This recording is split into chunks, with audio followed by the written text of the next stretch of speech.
हिंदू धर्म में शीर्ष देवता की उत्पत्ति कथा भगवान राम और सीता जी। जन्म से मृत्यु तक की पूरी कहानी। भगवान राम और सीता जी। जन्म से मृत्यु तक की पूरी कहानी। भगवान राम भगवान विष्णु जी के 7वें अवतार थे, जिनका जन्म त्रेता युग में अयोध्या के राजा दशरथ और रानी कौशल्या के घर हुआ था। श्री राम इक्ष्वाकु वंश से संबंधित हैं, जिसे राजा इक्ष्वाकु, जो भगवान सूर्य के पुत्र थे, उनके द्वारा स्थापित किया गया था। इसी वजह से रामचंद्र जी को सूर्यवंशी राजा कहा जाता है।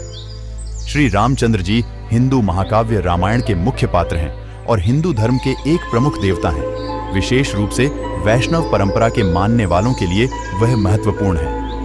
एक शाही परिवार में जन्मे भगवान राम के जीवन को अप्रत्याशित परिस्थितियों जैसे 14 साल के वनवास और कई नैतिक दुविधाओं और नैतिक सवालों से आजीवन चुनौती का सामना करना पड़ा।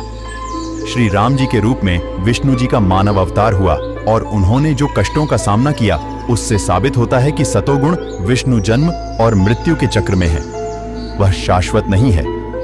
एक समय में भगवान विष्णु अपने निवास स्थान वैकुंठ में शेषनाग की शैया पर विश्राम करते हैं, तो दूसरी ओर वे पृथ्वी पर अवतार लेते हैं और मानव जन्म में दुख भोगते हैं। श्रीमद् देवी, भागवत, दुर्गा पुराण और शिव महापुराण इस बात का प्रमाण देते हैं कि ब्रह्मा विष्णु शिव जन्म और पुनर्जन्म के चक्र में हैं। वे नश्वर हैं। उपर्युक्त को ध्यान में रखते हुए पवित्र शास्त्रों का गहन अध्ययन किया गया है, जिससे यह साबित होता है कि अयोध्या के भगवान राम नहीं, बल्कि आदि राम जो अमरलोक सतलोक में रहते हैं, की भक्ति की जानी चाहिए, जिनके बारे में भक्त आज तक अनभिज्ञ हैं। इसका उल्लेख सूक्ष्म वेद में किया गया है। राम राम सब जगत बखाने, आदि राम कोई बिरला जाने। ना हर कोई राम को याद करता है, लेकिन यह कोई नहीं जानता कि असली राम कौन है। एक आदि राम है जो अमर है, और केवल वो ही भक्ति के योग्य है, जिनके बारे में भक्त समाज आज तक अनजान है।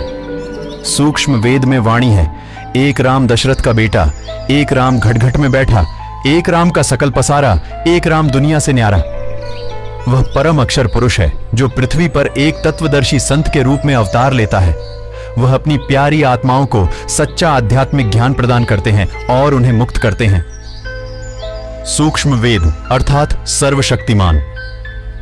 ईश्वर कबीर जी की अमृत वाणी में उल्लेख है, राम बुलावा भेजिया, दिया कबीरा रोए, जो सुख साधु संग में, सो बैकुंठ में न होए।